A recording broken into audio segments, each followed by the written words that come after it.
Baik.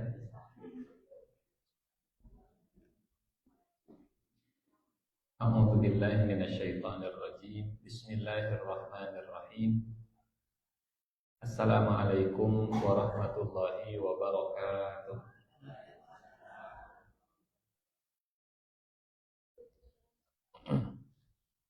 Alhamdulillahirabbil alamin. Wassalatu wassalamu ala asyrafil anbiya'i wal mursalin wa ala alihi wa ashabihi ajma'in. Rabbi shrah li sadri wa yassir li amri wahlul 'uqdatam min lisani yafqahu qawli.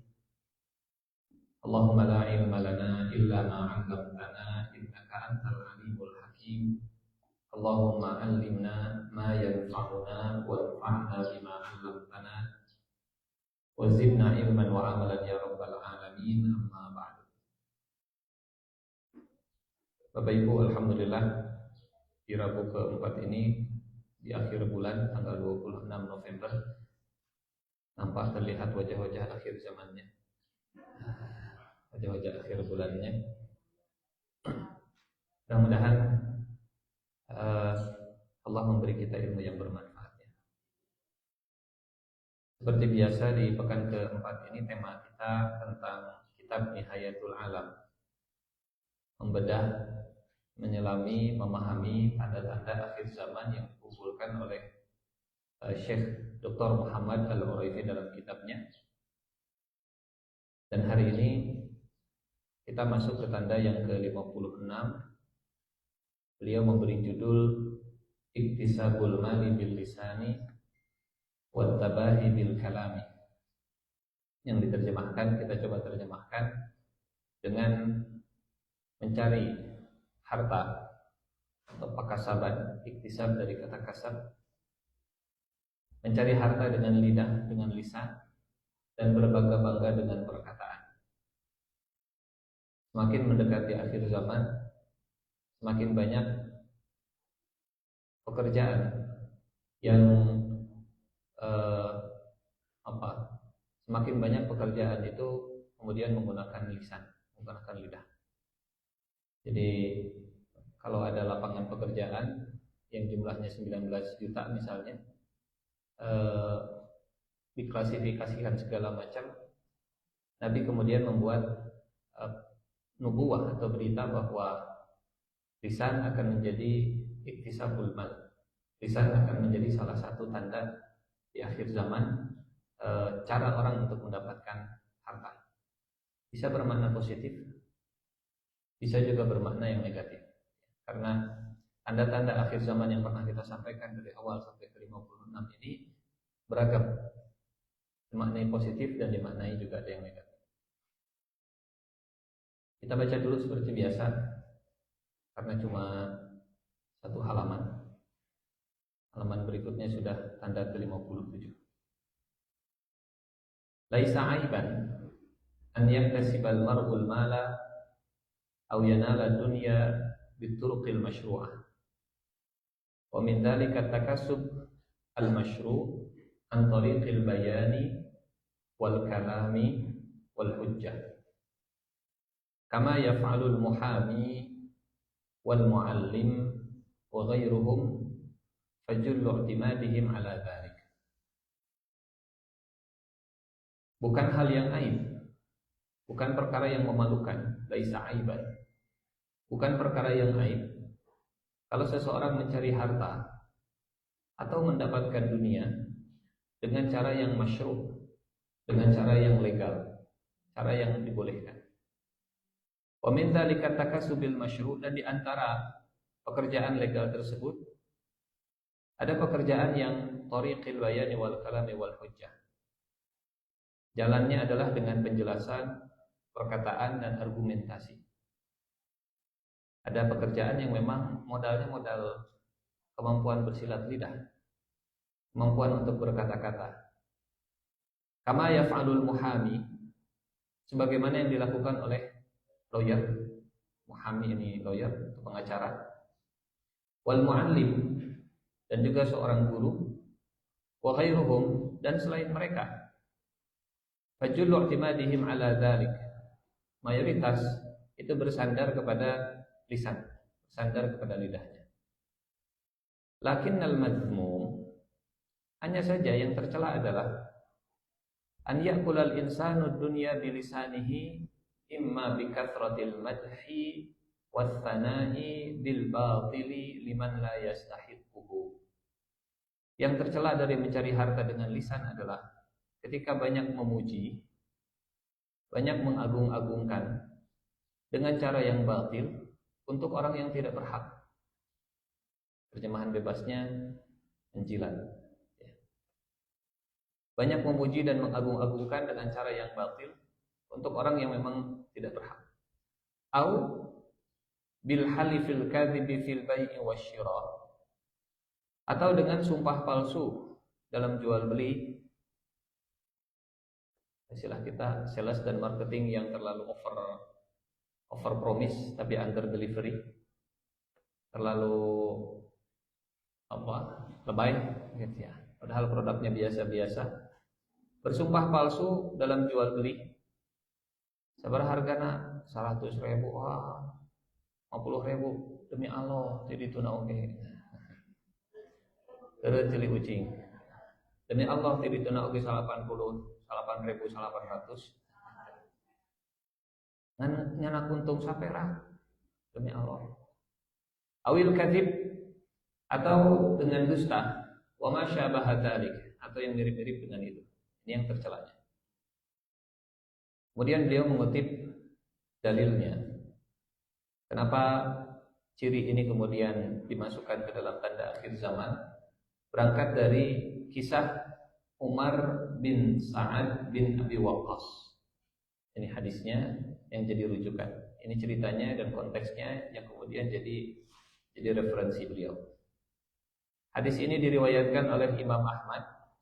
Kita lihat di footnote-nya.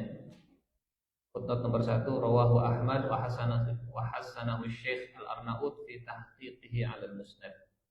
Hadisnya riwayat Ahmad, derajatnya hasan. Kana li Umar bin Sa'ad bin Abi Waqqas, anaknya Sa'ad bin Abi Waqqas. Familiar ya nama Sa'ad bin Abi Waqqas.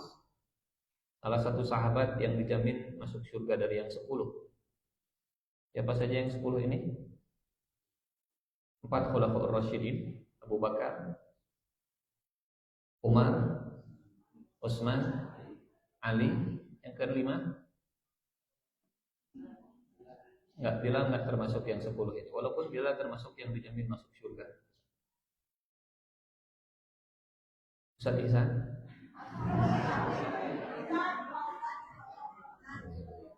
Tapi tidak masuk yang 10. Ini ada harapan. Ajak kami. Mun ibu oke lebat ajak kami. Bapak oke lebat ajak kami. Abu Bakar, Umar, Utsman, Ali yang kelima. Sa'ad bin Abi Waqqas ya. Yang kelima. Yang keenam, Hamzah tidak masuk. Walaupun Hamzah juga insyaallah ahli surga ya. Karena syuhada. Talha, Sa'ad Talha.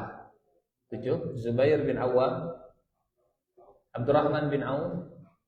Macatin aku baca eta.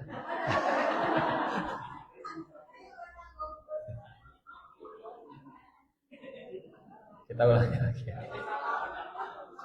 4 khulafaur rasyidin, kemudian Sa'ad, kemudian Talha, Zubair bin Awwam, Abdurrahman bin Auf, Sa'id bin Zaid dan Abu Ubaidah bin Jarrah. 10 ini yang disebut spesifik. Bukan berarti yang lain tidak dijamin masuk surga ya. Ini yang disebut dalam satu hadis oleh Nabi bareng-bareng. Bilal juga dijamin masuk surga karena hadisnya yang masyhur ya, hadis sendalnya kedengaran di surga. Dan ada juga sahabat yang namanya nggak dikenal, tapi ahli surga karena sebelum tidur selalu tazkiyatun nafas, selalu membersihkan hati, nggak ada iri, nggak ada dengki, nggak ada kesal, walaupun ibadahnya biasa. Bahkan kata Abdullah bin Amr bin As yang menceritakan, saya hampir saja meremehkan ibadahnya. Malamnya tidur, bangun menjelang subuh sama kayak yang lain, nggak ada bedanya dengan saya, kata Abdullah bin Amr bin As. Tapi ternyata yang istimewa dari sahabat ini adalah ibadah hatinya. Nah, ini Sa'ad bin Abi Waqqas. Anaknya namanya Umar bin Sa'ad bin Abi Waqqas. Kana li Umar bin Sa'ad bin Abi Waqqas ila abihi hajatan. Hajatan itu terang hajatan? Ah, iya, hajatan. Hajatan itu ayat kebutuhan. Umar bin Sa'ad bin Abi Waqqas punya hajat ke bapaknya. Siapa bapaknya? Sa'ad bin Abi Waqqas. Faqadima baina yaday hajatihi kalaman. Faqaddama baina yaday hajatihi kalaman. Dan sebelum hajatnya itu disampaikan, muqaddimah dulu dengan kalam, dengan omongan-omongan basa-basi untuk mencairkan suasana. Mimma yuhadditsun nasu minal balaghati was-saj'i wal fana'i yatawassul bihi liqada'i hajatihim, yatawassaluna bihi liqada'i hajatihim. Oh, ini kelebihan satu. Muqaddimahnya dari Sa'ad, dari Umar ke Sa'ad. Muqaddimah dari anak ke bapak itu dengan balaghah, saja', fana. Balaghah itu retorika, ilmu sastra dalam bahasa. Di balaghah kita belajar 3. Ada ilmu bayan, ada ilmu ma'ani, ada ilmu badi'. Kalau ilmu ma'ani itu kata-kata saya tepat nggak dengan konteks suasana dan penerimanya. Kalau saya bicara ke Gen Z, pakai bahasa saya bicara ke baby boomers, itu namanya tidak pakai ilmu ma'ani. Kalau saya bicara ke baby boomers, pakai bahasa ke Gen Z, Ustaz ngomong naon nih. Kembali ke bahasa Inggris gitu. Itu namanya tidak pakai ilmu ma'ani. Kata dengan objek dan konteksnya. Siapa yang mendengarkannya. Yang kedua, dalam ilmu balaghah ada namanya ilmu bayan. Ilmu bayan itu pilihan setiap katanya. Ya. Keindahan dari cara menyampaikan. Misalnya pakai perumpamaan. Misalnya pakai kiasan. Misalnya pakai sindiran, tidak langsung tapi kasih perumpamaan. Itu namanya ilmu bayan. Yang ketiga ilmu badi'. Kalau badi' itu bahasanya bersajak, ujungnya berirama. Jadi kalau kalimat pertama i kaditunan i itu badi'. Jadi semakin indah, semakin nyeni, semakin badi', semakin tepat, semakin sesuai konteksnya, semakin ma'ani. Semakin banyak perumpamaan, semakin bayan. Ini 3 ilmu dalam balaghah. Umar bin Sa'ad sebelum menyampaikan hajatnya ke bapaknya, itu pakai ilmu balaghah, pakai ilmu sajak, bersajak di belakangnya, wasana dan muji-muji. Bapak kasetnya ayeuna, insyaallah. Bapak glowing sekali hari ini, padahal ke bapak sendiri. Ibu meni geulis, luar biasa ibu nganggo, kayaknya ibu mah skincare-nya air wudu ya. Aduh. Dan seterusnya. Yatawassaluna bihi liqada'i hajatihim. Tujuannya untuk tawassul sampai kepada qada'i hajatihim, untuk memenuhi hajatnya. Lam yakun Sa'ad yasma'hu min qabl. Sa'ad bin Abi Waqqas, bapaknya Umar, belum pernah mendengar basa-basi selebay ini. Basa-basi selebay ini sebelum menyampaikan hajat. Falamma farigha, setelah selesai Umar bin Sa'ad bin Abi Waqqas dengan basa-basi dan hajatnya, Sa'ad kemudian bertanya. Kata Sa'ad, "Ya bunai, qad faragta min kalamik." Beres? Atasnya riasna. Selesai, itu proposalnya, itu permintaannya. Kata anaknya bilang, "Nah, ya sudah beres." Kata Sa'ad, "Ma kunta min hajatika ab'ad, wala kuntu fika azhad minni, mundu sami'tu kalamaka hadza. Enggak biasanya engkau seperti ini dengan hajat-hajatmu. Dan saya enggak biasanya tidak lebih tertarik daripada hari ini kepadamu. Bahasa kitanya apa? Ilfil. Bahasa Arabnya panjang, bahasa orangnya ilfil. Jadi ma kunta min hajatika ab'ad.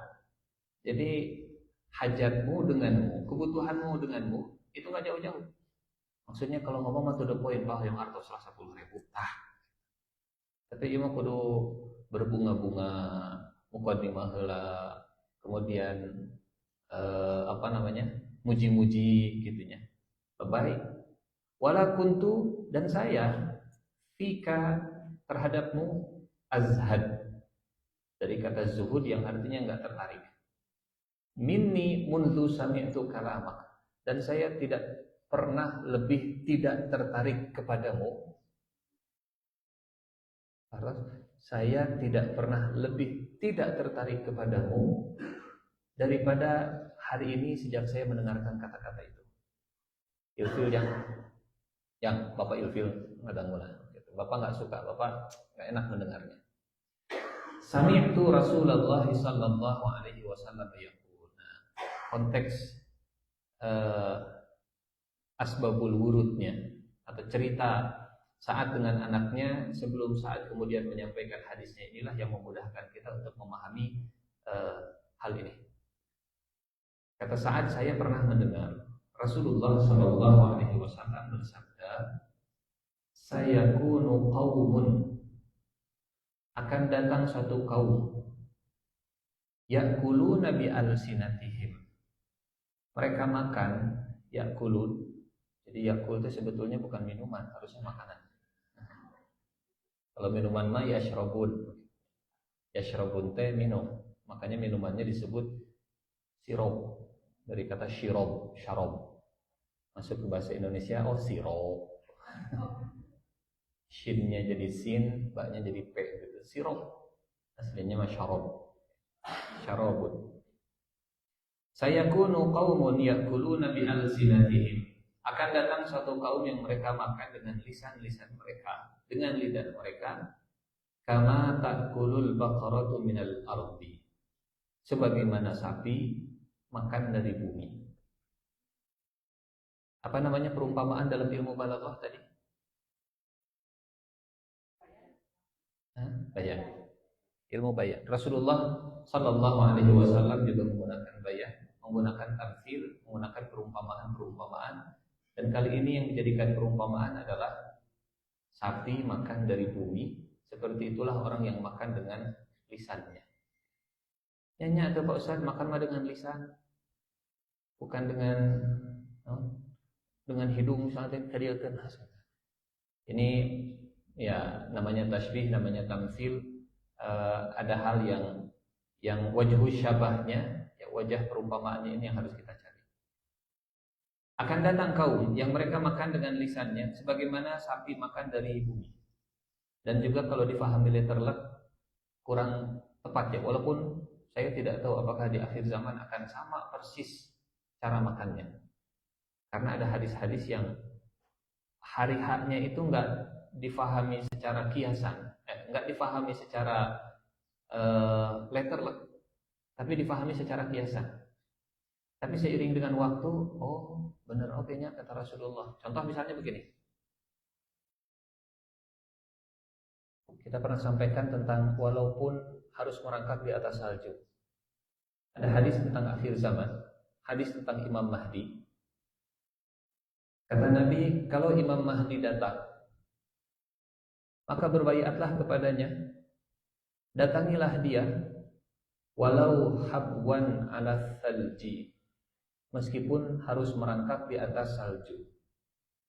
Meskipun harus merangkak di atas salju. Dulu, mungkin sampai sekarang, banyak yang memahaminya itu makna kiasan.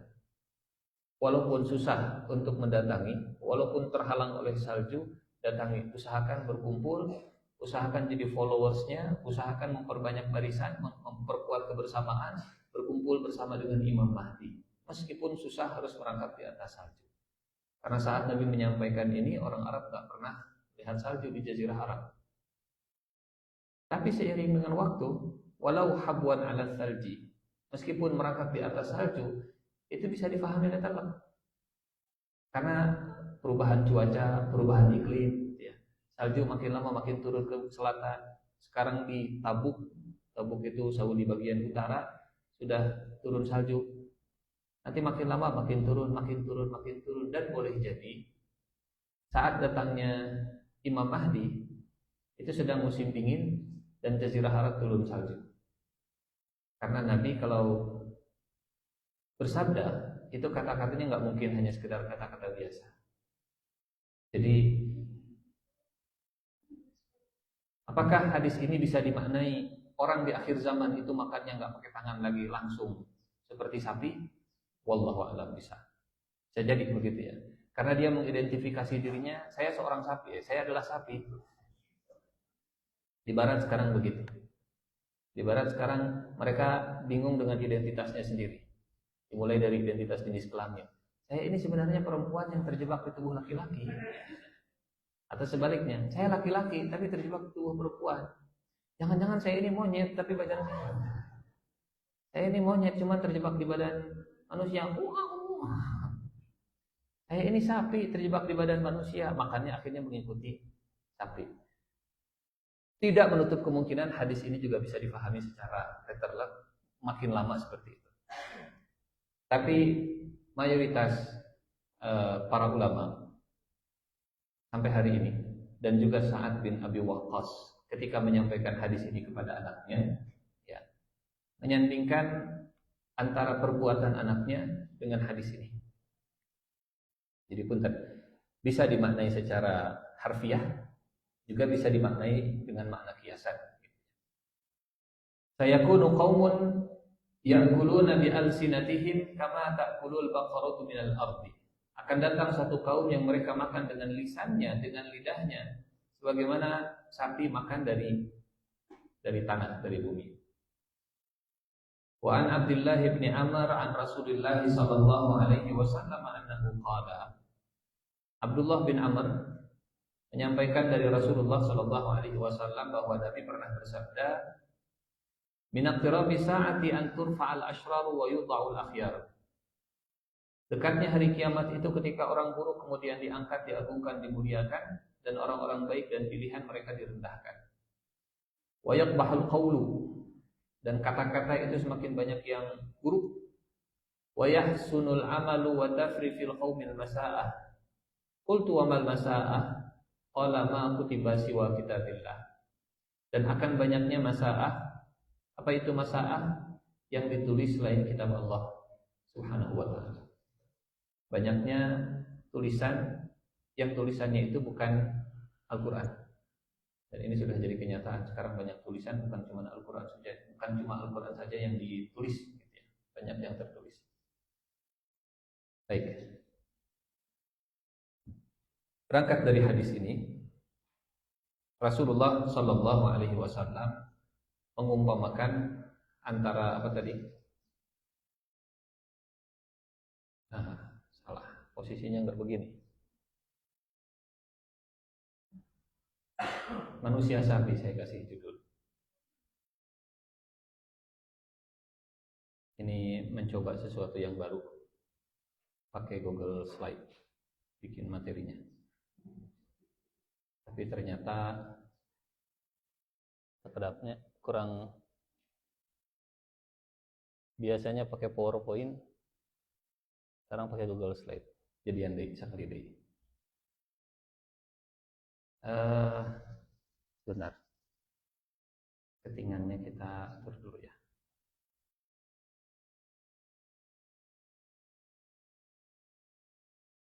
Kata Nabi tadi kama ta'kulul baqarah. Betul gitu ya. Full screen. Oke. Bismillahirrahmanirrahim. Nah. Muncul?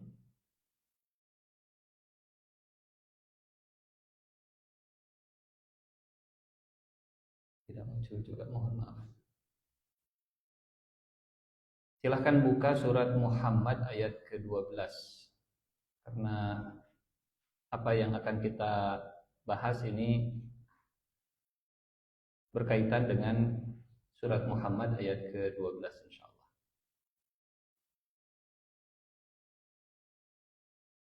Jadi Bapak Ibu,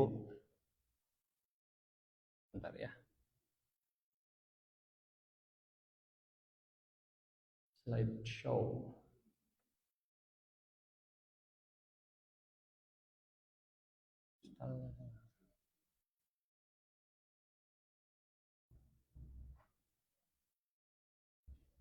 Coba saya sekali lagi.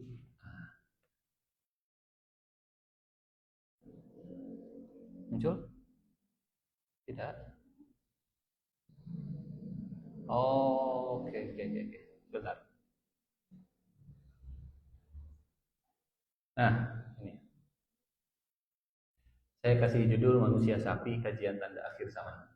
Karena Nabi mengumpamakan antara orang yang makan pakai lisannya seperti sapi yang makan dari ini. Gambarnya mengerikan, gentenan awal. Kalau manusia laba-laba sudah ada, Spiderman. Kalau manusia semut juga sudah ada, Ant-Man. Kalau manusia kucing juga sudah ada, Catwoman. Ungger. Manusia kucing. Nah, yang belum ada manusia sapi, namanya Cowman. Manusia Cowman.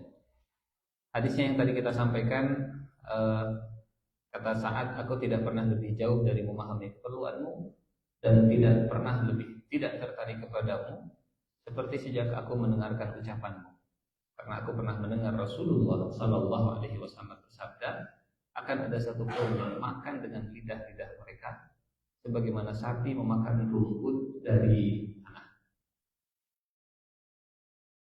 Itu Sa'ad bin Abi Waqqas namanya. Ilustrasi saja. Mengenal sekilas tentang sosok Umar bin Sa'ad bin Abi Waqqas, Bapak Ibu, memang menyedihkan. Jadi di masa dinasti Umayyah, Umar bin Sa'ad bin Abi Waqqas itu jadi komandan yang menghadang dan memimpin pembantaian cucunya Rasulullah Shallallahu Alaihi Wasallam, Husain di Karbala. Ya. Ayahnya Sa'ad bin Abi Waqqas ini seperti punya firasat. Karena firasat orang beriman tembus pandang ya. Hingga kata Nabi, ittaqu farasatal mu'min fa innahu yanzuru binurillah. Waspadalah dengan firasatnya orang beriman karena dia melihat dengan cahaya Allah, bukan wahyu, tapi firasat. Dan makin bersih hati seseorang, makin tepat prediksinya, makin presisi forecastingnya, perkiraannya. Utsman bin Affan pernah melihat anak muda yang kepalanya luka. Kata Utsman, kenapa saya melihat ada bekas zina di wajahmu? Kata anak muda ini, awahyun ba'da Rasulillah. Ada wahyu setelah Rasulullah meninggal? Kata Utsman, enggak, hanya farasat seorang mukmin, firasat seorang mukmin. Kata anak muda ini, iya tadi ada cewek cantik. Kemudian saya nengok, ini bekas dari zina mata. Karena meleng akhirnya kejeduk. Kata Utsman, nah itulah. Firasat orang yang beriman. Anak yang ditegur dalam hadis tadi, dalam kisah tadi, anaknya Sa'ad bin Abi Waqqas akhirnya jadi gubernur daerah Rai, di daerah negeri Syam, dan diminta oleh Ubaidillah bin Ziyad membawa pasukan untuk menghadang Husain bin Ali bin Abi Thalib. Jadi Iya, memang nikmat yang paling besar itu kalau melihat keturunan yang qurrata ayun, melihat keturunan yang soleh. Jadi ternyata sudah terlihat bakatnya oleh Sa'ad bin Abi Waqqas dari anaknya Umar untuk berbudah-budah dan memuji, dan akhir hayatnya ternyata tidak jauh berbeda dengan apa yang diprediksi atau yang dirasakan oleh ayahnya sendiri. Terbuai oleh janji dan akhirnya kemudian menjadi petinggi di dinasti Umayyah yang saat ditugaskan untuk menghadang Hussein ada pergulatan batin, tapi jabatannya itu lebih menarik. Jabatannya lebih menarik. Ini mengenal sekilas sosok Umar bin Sa'ad bin Abi Waqqas. Nah, kata Nabi, di akhir zaman akan ada kaum yang menggunakan lisannya untuk makan. Kita coba mengumpulkan pekerjaan-pekerjaan kontemporer hari ini yang mengandalkan lidah, seperti yang tadi disebutkan oleh penulis ya. Ada lawyer misalnya, kemudian ada guru. Nah, kita coba elaborasi, kita coba lebih luas lagi. Yang pertama, ada yang betul-betul mengandalkan lisan, lidah. Ini kategori harfiah, maksudnya kalau kata Nabi, mencari makan dengan lidah. Lidahnya itulah yang jadi sumber dia untuk mendapatkan nafkah. Yang kedua, ini yang mencari nafkah dengan berbicara, retorika dan persuasi. Yang ketiga dengan jasa suara dan hiburan, industri kreatif. Yang keempat yang menyampaikan ilmu, pendidikan dan informasi. Yang kelima kategori era digital. Kita lihat satu persatu. Tadi sebagai mukaddimah sudah disampaikan ya oleh penulis, bukan aib untuk mencari nafkah mengandalkan lidah selama itu di jalan yang legal, selama itu di jalan yang masyru', selama tidak lebay dengan kata-katanya, kemudian mengumpulkan harta dengan cara yang dusta, bohong dan seterusnya. Kategori yang pertama, ini yang betul-betul mengandalkan lidah, betul-betul mengandalkan indera pengecap. Dan ini gajinya juga gede-gede, gajinya besar. Barangkali mungkin di sini juga ada. Gitu ya. Sekali lagi, bukan hal yang aib, itu sebagai pembuka, kalimat pembuka di kitabnya. Laisa aiban, bukan termasuk yang aib. Food tester, sabar gajinya ayeuna. Bekerja di pabrik untuk memastikan produk dari setiap walaupun tidak setiap makanan dicobaan. Karena kalau dicobaan mah apa yang bisa dimakan sama konsumen nanti tidak enak. Jadi semua biskuit yang kita makan itu hasil dari jilatan seorang food tester. Nah, itu keripik pedasnya sudah hilang pedasnya. Ya, pedasnya sudah dijilat sama food tester. Food tester. Ada yang ya untuk mencicip kualitas dari anggur. Ada key gradernya yang bahkan sertifikasinya bisa internasional dan gajinya juga fantastis. Ada tea tester, ada flavoris, ada ini juga viral sekarang banyak. Jurnalis yang mengulas rasa makanan di restoran. Kalau dulu mah ada Pak Bondan. Ya, alhamdulillah. Apa dulu ininya teh? Mak News. Nah, Mak News gitu. Ini kan betul-betul mengandalkan lidah. Head chef juga sama gitu. Kalau chefnya kan yang masak, kalau head chefnya yang mencicipi. Kurang. Siapa kalau di master chef mah? Chef Juna dan seterusnya lah. Renata. Ya, ini kategori harfiahnya. Mengandalkan indera pengecap, jadi nafkahnya ada di lidahnya. Ya, nafkahnya ada di lidahnya. Tapi apakah ini yang dimaksud oleh Rasulullah Sallallahu Alaihi Wasallam? Bukan. Bukan. Yang kedua, kategori retorika dan persuasi, mencari nafkah dengan bicara, sales dan marketing. Meyakinkan orang dengan modal ciduh, menjual udah, maklar, sales, dan seterusnya begitu. Apakah aib? Enggak aib. Yang aib itu tadi, yang memuji barangnya berlebihan, mereview produknya itu over, padahal realitanya biasa-biasa. Atau dia memasarkan barang yang barangnya itu belum ada atau nggak ada barangnya. Investasi bodong. Nanti kita akan bikin rumah begini-begini, rumahnya ayah tak ayah. Sales dan marketing. Pengacara selama dia yakin yang dibelanya adalah orang yang benar. Dia tahu benar dan dia yakin benar. Tapi kalau dia tahu ini salah dan masih tetap dibela, nah ini yang khawatir masuk dalam kategori tadi begitu ya. Sama marketing juga begitu. Kalau barangnya tahu ini kualitasnya jelek tapi kemudian dilebih-lebihkan. Politisi juga sama. Politisi kalau kata-katanya tidak sesuai dengan programnya, saat kampanye tidak sesuai dengan saat terwujudnya, juga sama. Tapi kalau sama, ini bukan sesuatu yang aib, bukan sesuatu yang buruk. Juragan kambing, juru kampanye juga sama. Pak Ustadz, puntennya jadi food getter, pangdukungkeun saya kayak Pak Ustadz.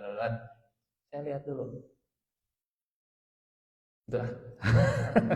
Karena track recordnya gimana dan seterusnya, masing-masing punya penilaian. Pelobi, ya tolonglah ini pasalnya dimasukkan. Lobby, tapi di ruang rahasia, di ruang tertutup. Kalau melobi supaya undang-undang yang bermanfaat ke masyarakat itu dilakukan, itu nggak masalah. Negosiator juga sama. Juru lelang, auctioneer ya, worldnya 300 ada lagi yang 400 itu sigana Ferrari oke oleh itu dan itu halal gitu ya, juru lelang selama yang dilelang bukan barang-barang yang haram. Yang ketiga, kategori jasa suara, hiburan dan industri kreatif yang semuanya mengandalkan lidah juga. MC, kemampuan untuk mengolah kata, jaraguan. Ada MC itu yang saya paling enak mendengarkan kalau MC pakai bahasa Sunda, tapi bahasa Sunda nanti yang berirama. Jadi si dalam tuk MC. Ada penyiar, penyampai berita di TV, penyiar di TV, news anchor. Ada podcaster, nyerocos gitu, ada aja yang dibicarain teh. Ya. Dengan lisannya, selama yang disampaikannya baik, selama yang disampaikannya bukan gibah, dan seterusnya nggak masalah. Penyiar radio, voice over, minumlah air Oasis, dan seterusnya. Dubbing, mengisi suara dengan film-film, ya. Dan ini luar biasa, bisa menyesuaikan mulutnya dengan kartunnya. Apalagi kalau filmnya film kartun gitu yang cerewet gitu suara tadi. Ternyata orangnya tadi karakternya beda-beda. Orangnya sama, mun cara baheula mah jiga wayang lah, gitu dalang gitu. Si cepot suarana siga kieu dan seterusnya. Jadi daber abad 21. Stand up komedian, rapper, penyanyi dan seterusnya. Kategori pendidikan dan informasi, motivator, guru, penceramah, ustadz, penerjemah langsung. Ini hebat nih penerjemah langsungnya. Xi Jinping ngomong dan bahasa non hiji dina hese teh. Bahasa Rusia, dia ngerti bahasa Rusia, dia ngerti bahasa Cina, langsung menerjemahkan live saat itu juga nggak pakai nge-lag. Oh, keheula. Nah, kebayang kalau interpreter ada nge-lag. Dengan lisannya, motivator juga dengan kata-katanya luar biasa. Yang kelima, nah ini mungkin di era digital yang makin banyak ya, influencer, buzzer, apalagi ini diantaranya yang sangat relevan dengan konteks hadis yang sangat kekinian. yang dibayar menggiring opini publik atau menyerang lawan, memuji pemesan jasa atau reviewer bayaran. Mungkin dia nggak pernah pakai barangnya, mungkin dia nggak pernah nyicip, nggak pernah pakai samponya. Aku jadi duta sampo lain, padahal mungkin sampo dia juga Tara sampoan misalnya, dan seterusnya lah. Jadi ternyata banyak pekerjaan-pekerjaan untuk mencari nafkah, mencari uang, mencari harta itu menggunakan lisan. Dan kata Nabi, makin ke akhir zaman makin banyak yang positif ataupun yang negatifnya. Nah, kita lihat lidah sapi yang enak kalau dijadikan sate padang. Sate padang dari lidah sapi kan ya? Ya. Jadi Rasulullah Shallallahu Alaihi Wasallam mengumpamakannya seperti sapi, khusus sapi, bukan kama takulul an'am. Walaupun dalam ayat Al-Quran nanti kita lihat Allah Subhanahu Wa Taala mengumpamakannya dengan al-an'am. Al-an'am itu hewan ternak. Tapi kalau Nabi spesifik menyebut sapi. Dan kalau Idul Adha kita lihat sapi makan, cara sapi makan itu ternyata begitu ya. Lidahnya keluar panjang, kemudian melilit rumput. Kalau rumputnya masih nempel di tanah, setelah dililit ditarik dari tanah. Jadi ototnya sangat kuat.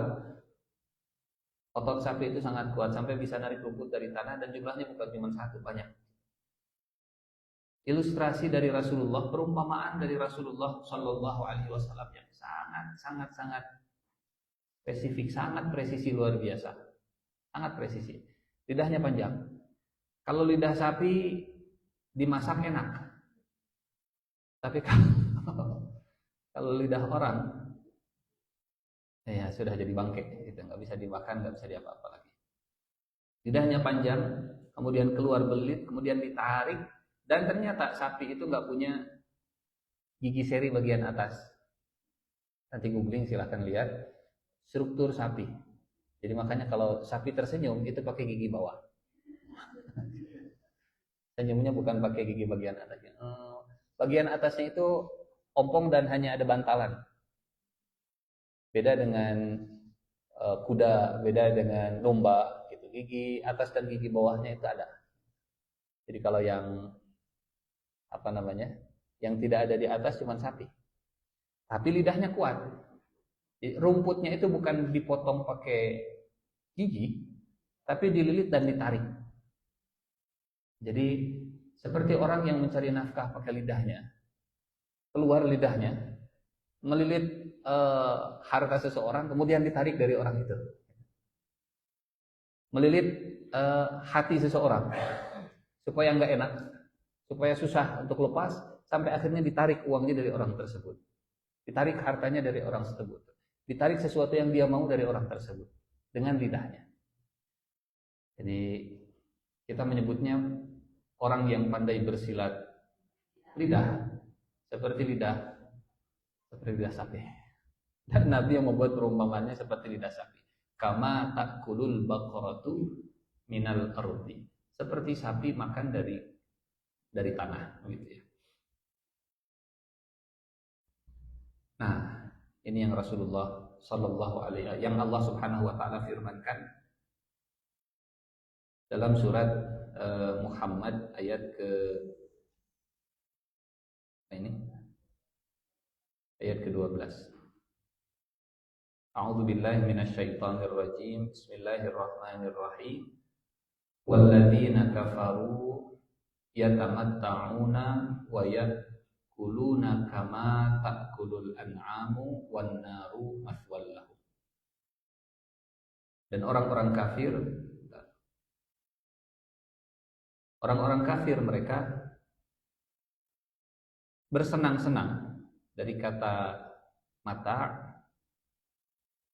Dan orang kafir mereka bersenang-senang di dunia, wa ya'kuluna, dan kemudian mereka makan kama ta'kulul an'am, sebagaimana hewan ternak makan, wan naru maswal lahum, dan neraka adalah tempat tinggal bagi mereka.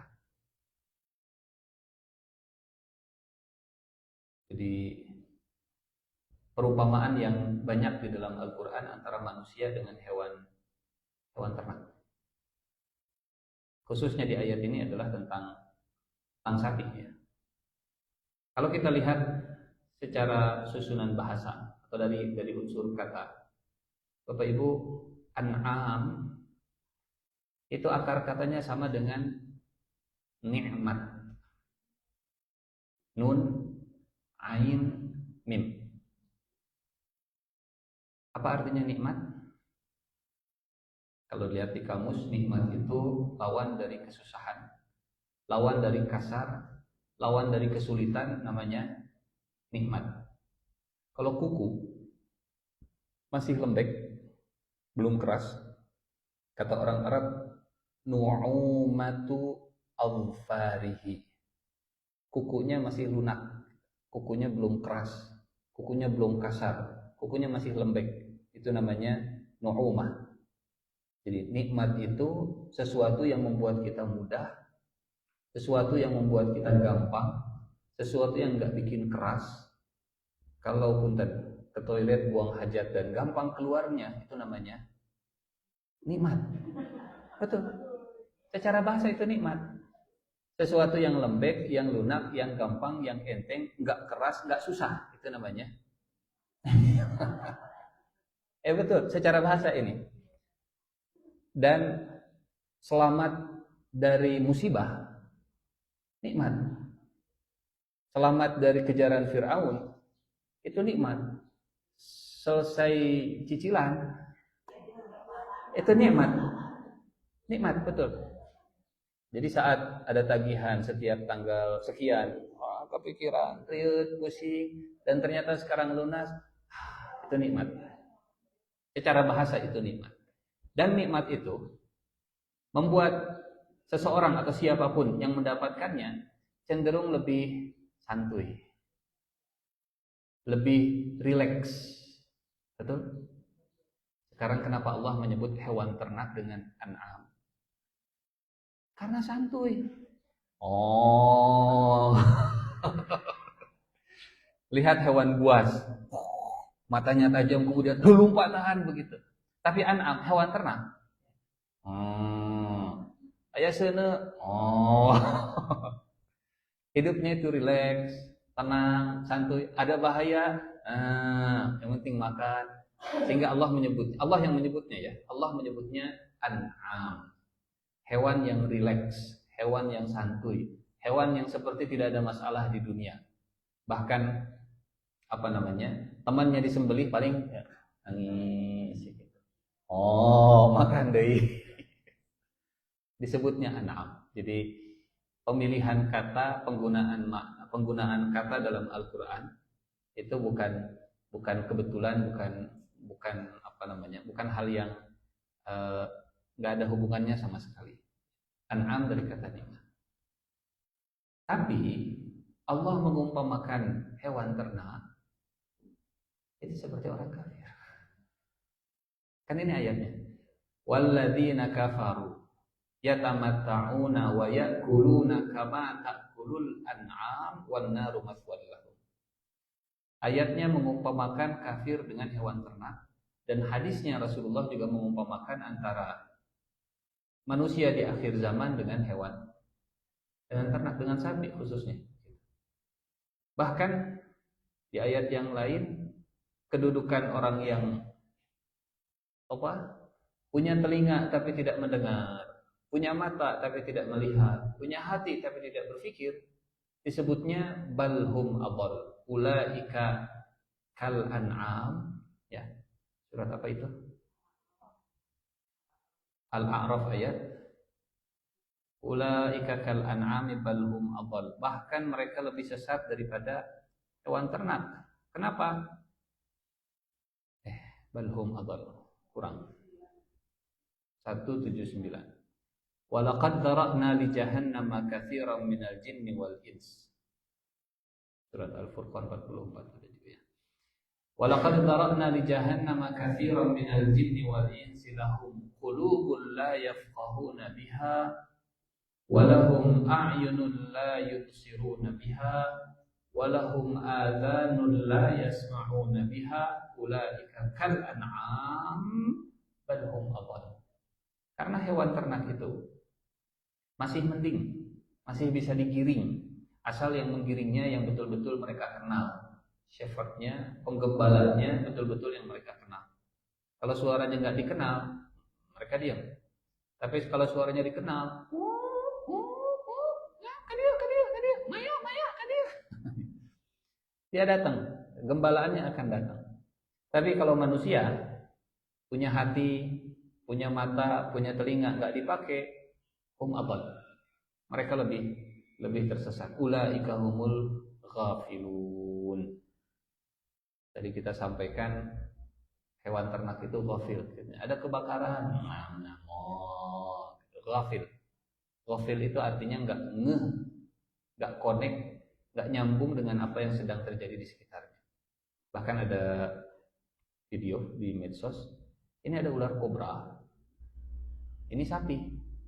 Sapinya biasa dengan ular kobra. Ada ya? Pernah lihat video itunya? Santai begitu. Jadi perumpamaan hewan ternak dibuat oleh Allah dalam Al-Quran seperti orang-orang kafir yang dikasih tahu ada bahaya tapi cuek, santuy, rileks. Pak, hati-hati ada neraka. Nanti di akhirat ada hisab. Penting mau makan. Pak, hati-hati nanti di akhirat kita akan ditanya amalan kita. Penting ada harus. Penting mau makan. Nggak jauh bedanya dengan sapi. Sapi teh. Eta aya jurang. Bahkan sana mina di dia. Benar. Ada yang dikenal di istilahnya psikologi sosial tuh herd mentality. Herd mentality itu mental kawanan. Jadi kalau digiring satu masuk ke dalam air, yang lain masuk ke dalam air tanpa mikir itu orang nanaonan ka dieu gitu. Meri. Nah, itu namanya meri mentality. Herd mentality. Jadi cukup meyakinkan satu domba dia bisa nyebrang, yang lain pasti akan ikut. Lahum qulubul la yafqahuna biha. Moal pakai otak. Anu penting mah ada yang berani, ada yang bisa, tuturkeun we lah. Dan kalau manusia seperti ini, mungkin manusia mah nuturkeun teh tradisi. Nuturkeun bapak we ya mah. Bapak saya siga kieu tuturkeun we. Wajadna aba anak, kami mengikuti bapak-bapak kami. Bapak anak ke kanan we urang. Bapak anak ke kiri we urang. Apa bedanya dengan hewan ternak? Apa bedanya dengan mental kawanan gitu. Dan ramena ka dieu, hayu ka dieu. Jadi orang ka mana? Kumaha ramena we lah. Kumaha ramena we. Ala kulli hal walladzina kafaru yatamatta'una wa ya'kuluna kama ta'kulul an'am wan naru maswal lahum. Jadi di sini makan, di sana ada jurang dan kebakaran. Mereka nggak peduli, yang penting saya makan. Yang penting perut kenyang, mau ada kebakaran, yang penting perutnya. Bade diduruk tuh naon diduruk oge. Yang penting mah warag heula we ayeuna. Mengapa hewan ternak? Allah tidak menggunakan binatang buas. Allah tidak menyebut walladzina kafaru yatamatta'una wa ya'kuluna kama ta'kulul asad. Seperti singa atau seperti gajah. Gajah mah tidak diternaknya.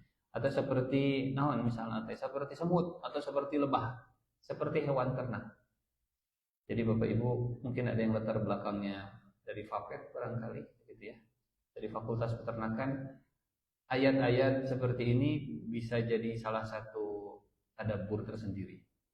Kenapa Allah menyebut hewan ternak, sapi, domba? Karena Allah nggak mungkin menyebut sesuatu kalau tidak ada urgensi yang signifikan. Dimension pasti signifikan. Tidak menyebut binatang buas atau babi, tapi hewan ternak. Ini nyindir yang dalam dari Allah untuk manusia khususnya. Satu, kalau kita lihat hewan ternak itu kepalanya selalu ke bawah. Beda dengan jerapah, naik ke luhur gitu. Melihatnya ke atas dan sudut pandangnya cuma apa yang ada di sekitarnya. Rumput belah mana eta yang udah tinggali. Tidak pernah melihat di langit ada matahari bersinar menerangi bumi, cahayanya menawan. Oh lagu ya sama. Tidak pernah tafakur, nggak pernah dipakai untuk merenung dan berpikir. Yang penting mah makan. Nggak pernah berpikir siapa yang ngasih makan. Nggak pernah berpikir ini makanan datangnya dari mana. Padahal kalau buat manusia, makanan itu bisa jadi salah satu alat tafakur dan tadabbur Quran. Ada ayat di surat Abasa. Ayatnya begini. Jadi setiap kita makan ingat ayat ini nanti banyak. Surat Abasa surat ke 80. Falyanzuril insanu ila ta'amih. Maka hendaklah manusia itu memperhatikan makanannya. Falyanzuril insanu ila ta'amih. Makan bukan hanya untuk memenuhi perut, makan bukan hanya untuk bukan hanya untuk kenyang. Apalagi sebelumnya kita sampaikan makan itu ada polanya. Batas minimal dan batas maksimal. Batas minimalnya berapa? Selama tulang punggung masih bisa tegak, selama itu masih sebetulnya belum butuh makan. Kalau masih keneh kieu, bisa duduk tegak, bisa. Tidak keringat dingin, aman. Tekudu bongkok, kiposis, kordosis, berarti masih tidak perlu makan. Dan kalaupun makan, batas maksimalnya berapa? Sepertiga untuk makanan, sepertiga untuk minuman, sepertiga untuk udara. Pernah mendengar hadis sepertiga? Itu batas maksimal, bukan batas minimal. Hari urang mah nganggo hadis eta teh yang batas minimal. Padahal redaksi hadisnya jelas. Kira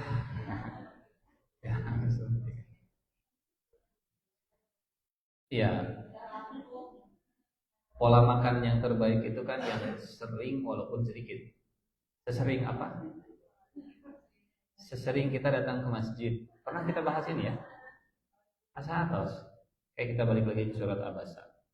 Di surat Al-A'raf ada ayat di mana Allah menyandingkan antara pergi ke masjid dengan baju bagus dan makan minum. Pernah kita bahas ini ya? Ayat 31.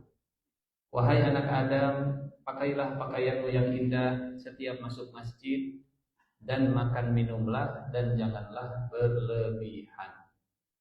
Berarti setiap ke masjid makan, ke masjid deui makan, ke masjid deui makan. Oh, sejam sekali kita.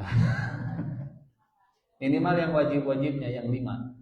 Subuh makan, zuhur makan, asar makan, maghrib makan, isya makan.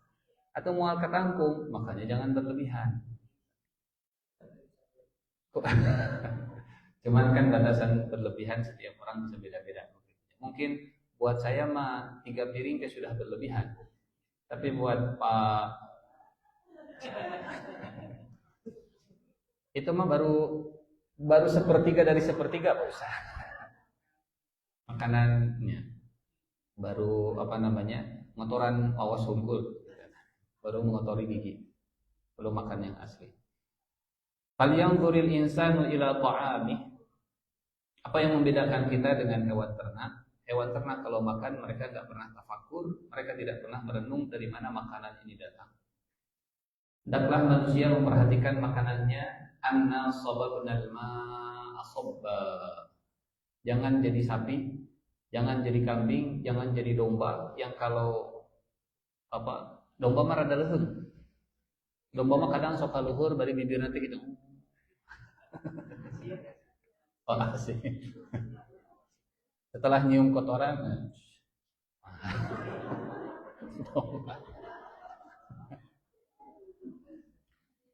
masih suka ngelihat ke atas kalau domba, gitu ya.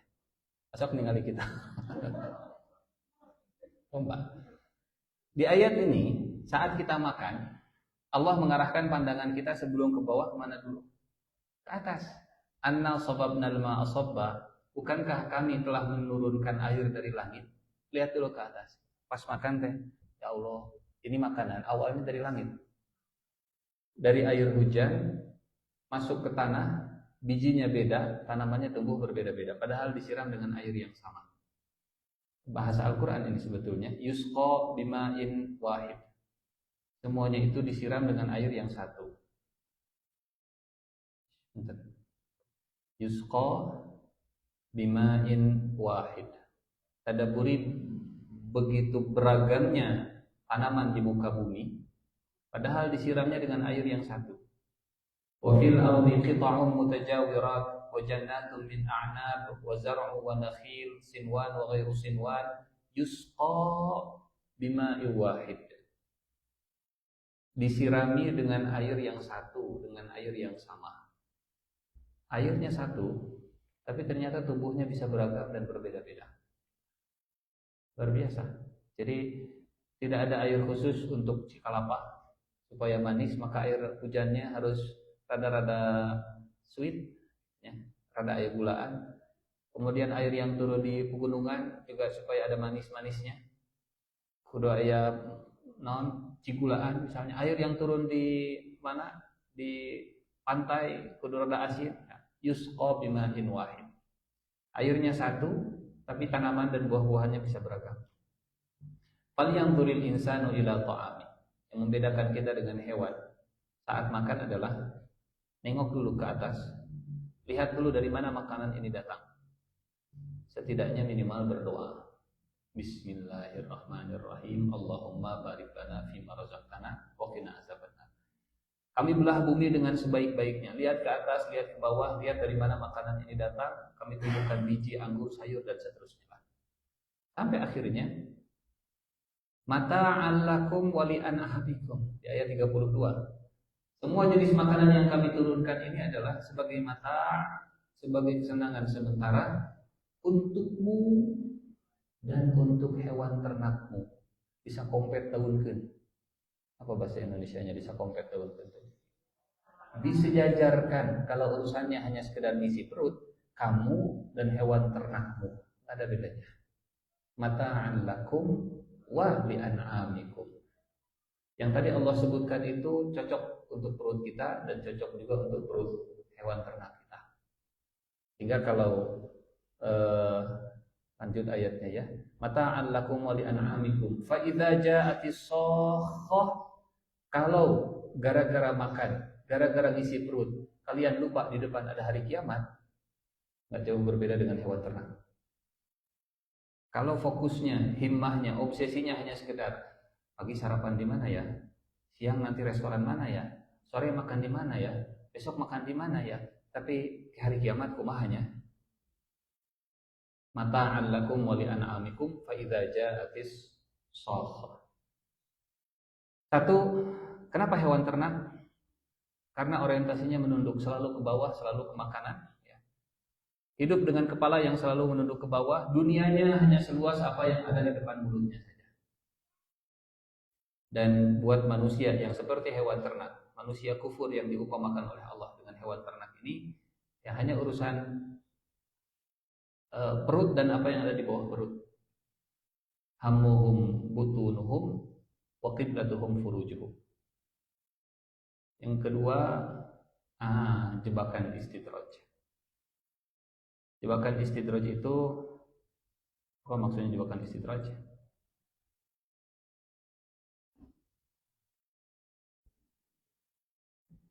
Jadi Bapak Ibu punten,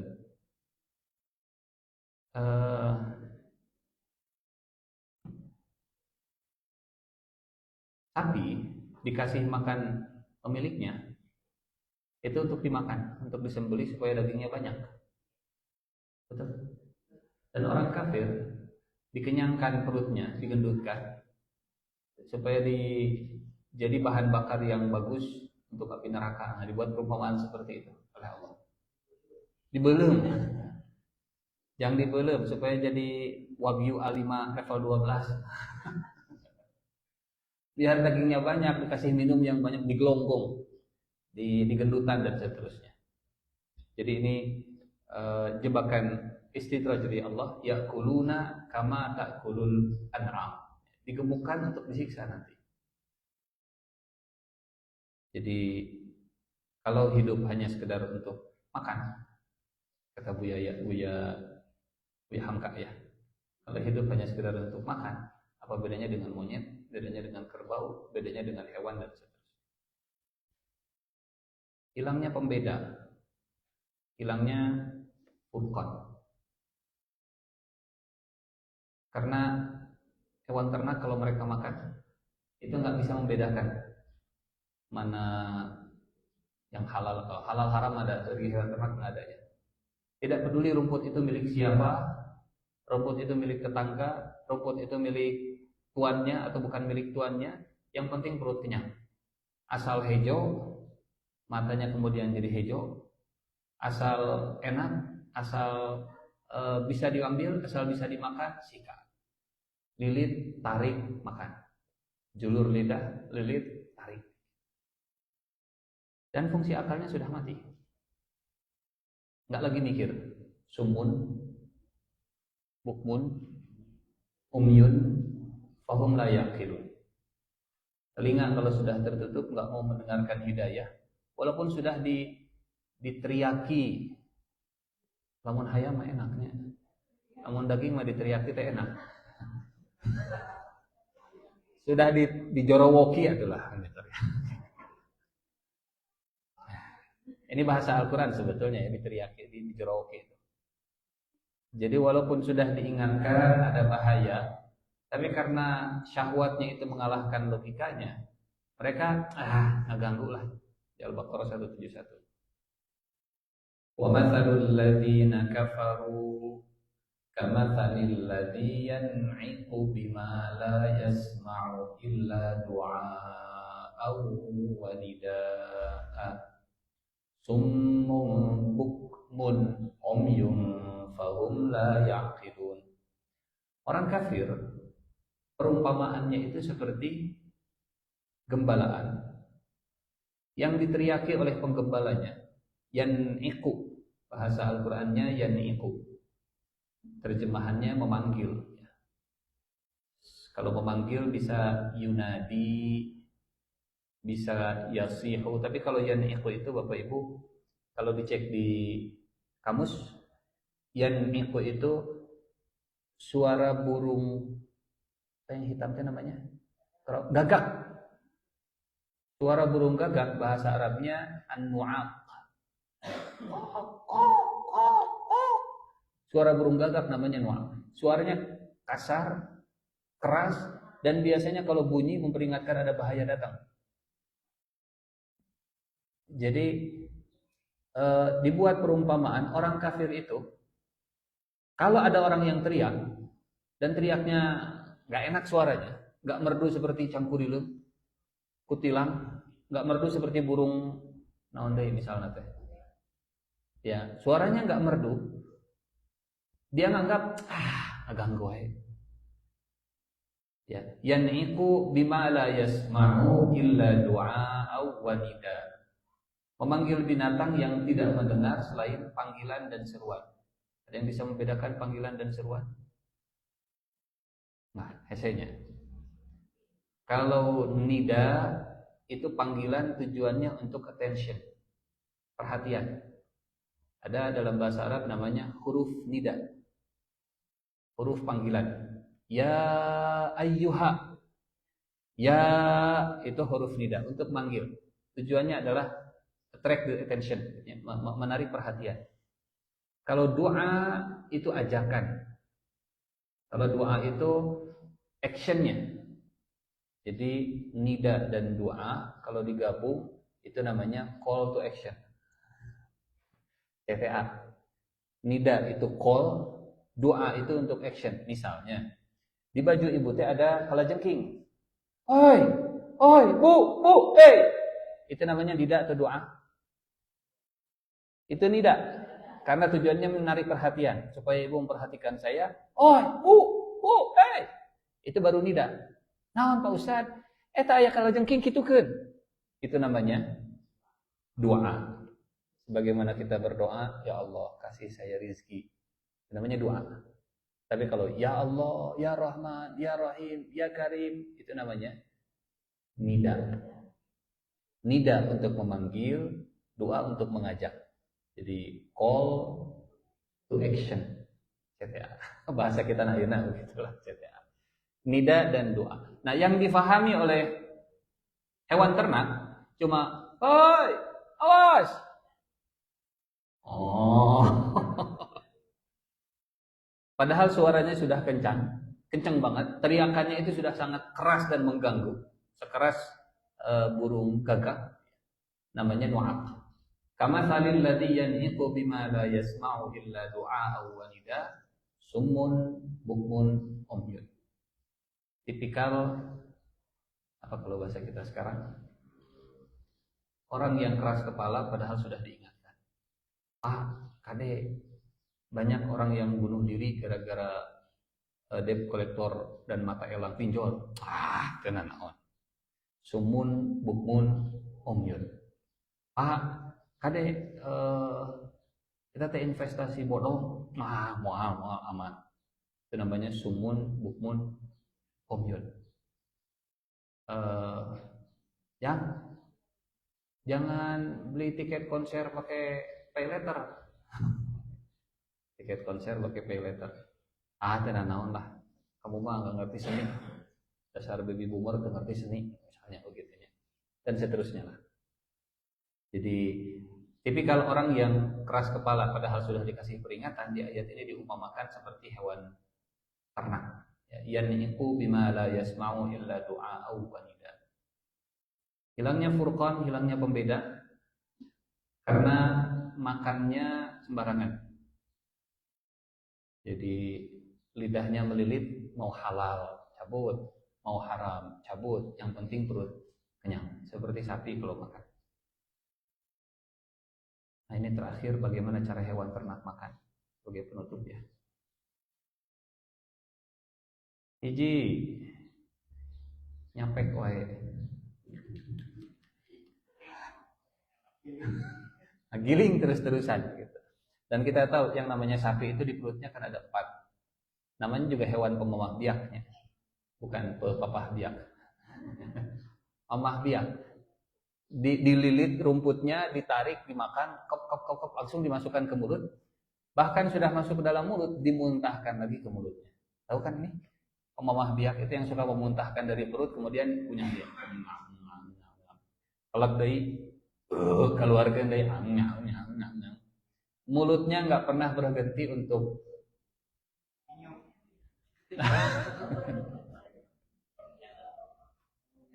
mengunyah, nyapek terus-terusan gitu. Siklus tanpa henti untuk makan. Dan perutnya juga ada 4, betul ya? Perutnya ada 4, gede perut sapi itu, besar. Dan Nabi nanti menyampaikan orang kafir makan itu pakai 7 usus. Orang kafir. Al kafir ya'kulu bi sab'ati am'a wal mu'min ya'kulu bi mi'an wahid. Orang kafir makan itu pakai 7 usus. Apa maksudnya nanti? Siklus tanpa henti. Hewan hampir tidak pernah berhenti mengunyah, bahkan saat istirahat agayam.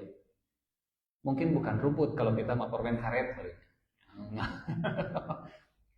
Ayo kita permen karet di jam 7 tuh naon. Pahit sih tapi daangnya. Dan seterusnya. Gambaran manusia. Kalau tadi kata Nabi, ya'kulu nabi alsinatihim kama ta'kulul baqaru minal ardi. Tolong diingat-ingat gambaran sapi ketika makan, dan seperti itulah gambaran yang diprediksi oleh Rasulullah sallallahu alaihi wasallam. Makan dan tidak ada jeda untuk berzikir, berpikir dari mana makanan ini datang. Fal yanzurnya enggak sempat. falyanzuril insanu ila ta'amih. Saking gampangnya makanan itu datang sampai lupa untuk memikirkan makanan datangnya dari mana. Mun baheula mah aya naon? Kalau mau makan buah kalau mau jeruk bali, kalau mau makan jeruk bali, bukannya kita harus ke Bali, cukup ada di sini, kota kita sendiri, kita tinggal menikmati. Kalau mau makan pisang Ambon, bukannya kita harus ke Ambon, cukup ada di sini, di kota kita sendiri, kita tinggal menikmati. Kalau mau makan nasi padang apa saking mudahnya makanan itu datang ke tempat kita sampai kita nggak tahu. Fal yanzuril insanu ila ta'amih anna sababnal ma'a sabban. Yang kedua, bagaimana hewan ternak makan, bagaimana sapi makan. Tidak selektif. Makan tinggal makan. Makan hanya karena lapar atau tren ikut-ikutan. Rame ya sih karena picuanan bring, rame ya dan seterusnya. Dan nggak selektif. Apapun dikomentari, apapun jadi konten, yang penting AdSense, yang penting engagement, yang penting subbreaker, subscriber, yang penting viewers, halal haram bebas. Yang penting julur lidah, lilit tarik. Memulai tanpa basmalah, mengakhiri tanpa hamdalah. Dan ini yang berulang-ulang Allah sebutkan. Tidak mengenal masa depan. Yang penting sekarang makan walaupun di depan ada api. Yang penting sekarang kenyang walaupun di depan ada faidza ja'atis shakhah yauma yafirrul mar'u min akhi. Nah, ini yang terakhir. Al-kafir yakulu fi sab'ati am'a'ib wal mu'minu yakulu fi mi'an wahidin. Orang kafir makan dengan 7 ususnya, orang mukmin makan dengan 1 ususnya. Dan Nabi menggunakan kata yang spesifik, bukan batnun. Kalau batnun itu perut, jamaknya batnun. Apa jamaknya batnun? Butun. Butun. Kedengeran sama orang Bandung, oh beteng. Butun, beteng. Batnun. Rasulullah spesifik menggunakan redaksi am'a, mi'an. Mi'an itu usus. Al-kafiru ya'kulu fi sab'ati am'anin wal mu'minu ya'kulu fi mi'an wahid. Ada fakta. Kita reality check bahwa benar usus itu ada 7. Ternyata pembagian usus halus dan usus buntu sampai ke anus itu hari ini dibagi 7. Dari mulai usus 12 jari. Ya. Mungkin kalau nu lapar wae mah 12 meter sih kan. Panjang gitu usus mata itu warag-warag. Apa tadi tasnya? Ya tadi mah ngemil. Tadi mah ada acan sangu dan seterusnya. Dari usus 12 jari, kemudian ke usus kosong, kemudian ke usus penyerapan, masuk ke usus besar, ada bagian awal usus besar, ada bagian tengah, ya, bagian paling panjang, ada rektum. Iya tah kalau sudah di rektum itu sudah murilit berarti. Kalau sudah di rektum dan kita lagi nyetir teh seperti bawa mobil ambulan gitu, kunaon, gak nama mules. Sudah di rektum, sudah di penampungan feses sementara. Dan terakhir tempat pembuangannya. Apa maksudnya? Atau bagaimana kita memahami Rasulullah SAW yang mengatakan orang kafir makan dengan 7 usus, orang mukmin makan pakai 1 usus. Di antara pemaknaannya adalah orang mukmin itu kalau makan satu-satu pakai ususnya. Ayeuna ususna makanannya masuk di usus 12 jari. Pakai 1 usus. Nanti masuk ke usus kosong. Usus 12 jarinya nggak kepake. Jadi usus yang kepake cuma 1. Dari usus kosong makanan masuk ke usus penyerapan.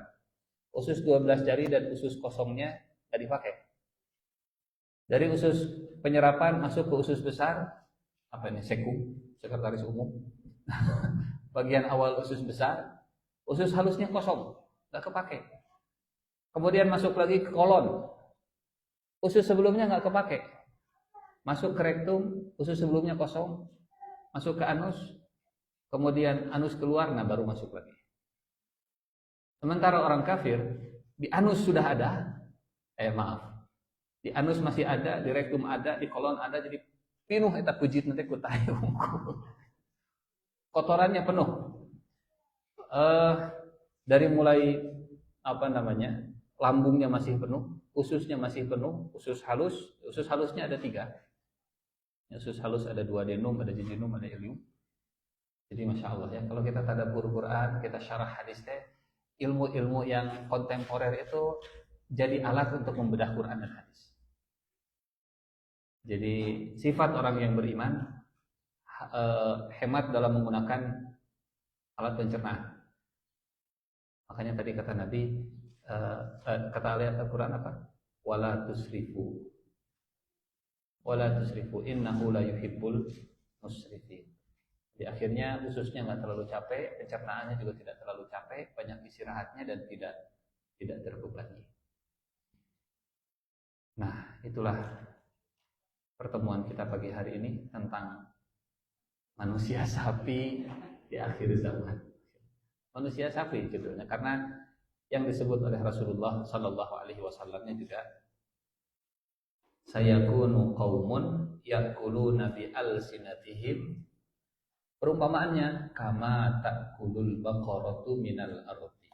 Pertemuan kita hari ini, siang ini adalah mentadabburi ayat Al-Quran, mentafakuri ciptaan Allah tentang sistem pencernaan sapi, gaya dan pola hidup sapi, cara makan sapi.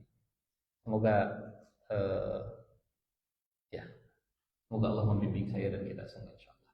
Ini saja yang bisa disampaikan, satu ciri dari tanda akhir zaman di kitab Nihayatul Alam.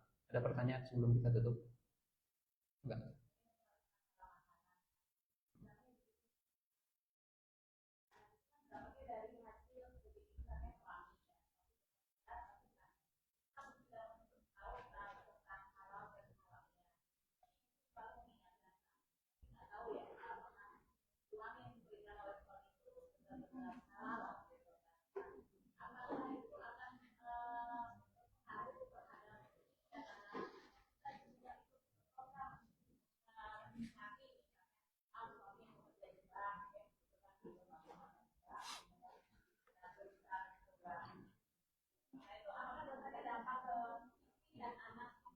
Baik. Bismillahirrahmanirrahim. Kalau istri tahu penghasilan suami dari yang haram, maka status dosanya sama. Kalau tahu. Kalau istri tidak tahu atau anak tidak tahu penghasilan suami itu, setelah ditanya, Pak kerjanya apa? Pokoknya mah halal lah, pokoknya mah aman, tapi ternyata menyembunyikan sesuatu, orang yang tidak tahu hukumnya tidak sama dengan yang tahu.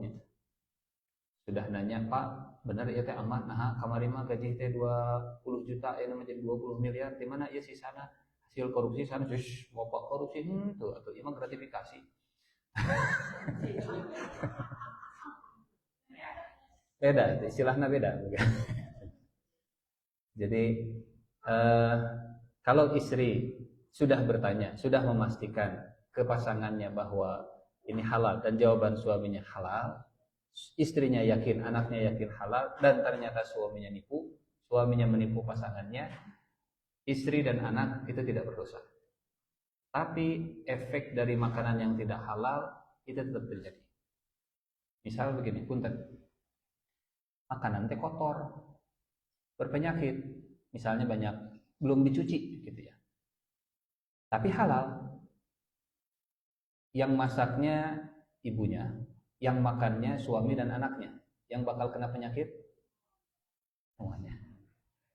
Mencret minimal, murilit, itu diare 10 hari. tidak kerja dan seterusnya. Jadi efek dari makanan yang tidak halal, efek dari rezeki yang tidak halal, itu pasti akan ngalir. Tapi apakah dia menanggung dosa? Nah, dia tidak menanggung dosa kalau dia nggak tahu sumbernya dari mana. Misal, Bu, hoyong handphone tuh, ya hoyong atau Pak Ustadz, ya atau tak, yang ibu, naon ya hadiah, nyasoklah yang ibu hadiah. Dan ibu tidak tahu kalau handphone itu adalah hasil pencurian. Karena akadnya saat saya dapat handphone ini pemberian hadiah. Tapi kalau ibu tahu ternyata hasil pencurian dan yang mencurinya korbannya itu nyari, oh harus dikembalikan. Harus dikembalikan. Jadi akad seorang istri dengan suami dan akad suami dengan orang lain, kalau tahu akadnya sama, statusnya sama. Jadi ini ada dialog. Salafus soleh dulu ke suaminya bilang, suamiku, saya siap dengan lapar, tapi saya tidak siap dengan panasnya neraka.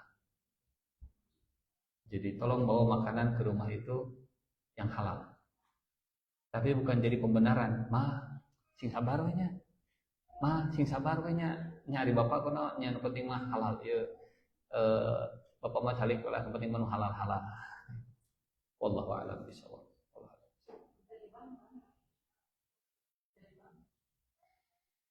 Bank syariah? Ya, ini harus dijawab oleh ulama yang kompetennya.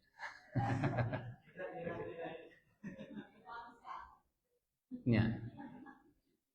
Kalau kita lihat, ini tak ada dua cara pandang Bapak Ibunya. Lihat cara pandang ulama Mesir. Di Mesir itu tidak ada istilah bank syariah.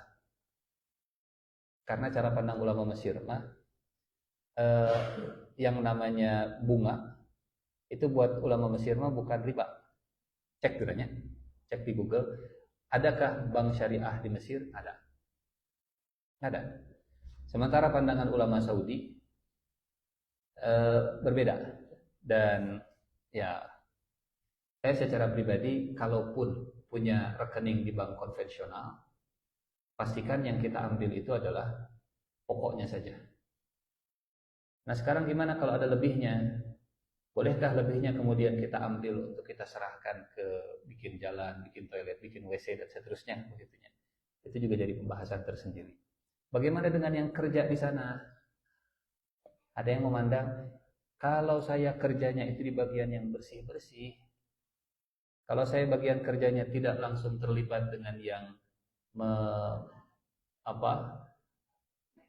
kreditnya misalnya, saya bagian IT hungkul gitu, dan seterusnya. Ini memang pertanyaan yang mungkin kapasitas saya belum nyampe untuk menjawabnya. Jadi ya mungkin harus yang lain yang menjawabnya, yang bagian fikih begitu ya. Wallahu a'lam bishawab. Ada lagi? Mangga. Tadi bicara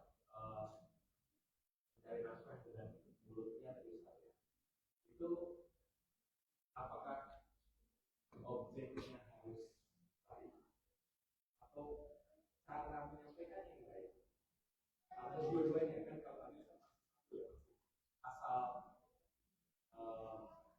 asal barangnya oke apa caranya cara menyampaikannya berbeda. Kayak tadi saya sebutkan broker ya sekarang. Broker itu ini ada tanah gitu. Cuma kemudian pada saat yang menyampaikan itu ada itu caranya. Jadi barang disebut atau sesuatu hukum halal itu nempel halal itu di zat bendanya dan nempel juga di cara dalam mendapatkannya. Misalnya ini makanan tuh halal tapi punya orang. Ini apel tapi apelnya Pak Haji. Saya ngambilnya itu dengan cara mencuri. Statusnya masih tetap tidak halal karena belum dapat izin walaupun makanan dan jenisnya adalah halal. Sekarang saya jualan handphone, live streaming di TikTok saya yang followernya sekarang sudah pilu kene. Saya live streaming tapi ngawadul, offer, ngasih review yang nggak jujur, nggak benar, itu juga jadi tidak halal. Itu juga jadi nggak halal, walaupun barang yang dijualnya halal. Dalam hal lobby, lobby peraturan kebijakan, kan tadi saya bilang kalau yang masalah buat masyarakat oke. Kalau caranya di ruang tertutup juga gimana? Selama tidak ada unsur gratifikasi dan seterusnya, gitu ya. Selama tidak ada unsur yang melanggar syariatnya, melanggar undang-undangnya, melanggar etikanya, aman secara syar'i, aman secara undang-undang, dan aman secara etika. Kalau tersembunyinya itu niatnya supaya tidak banyak intervensi, kan lain cerita.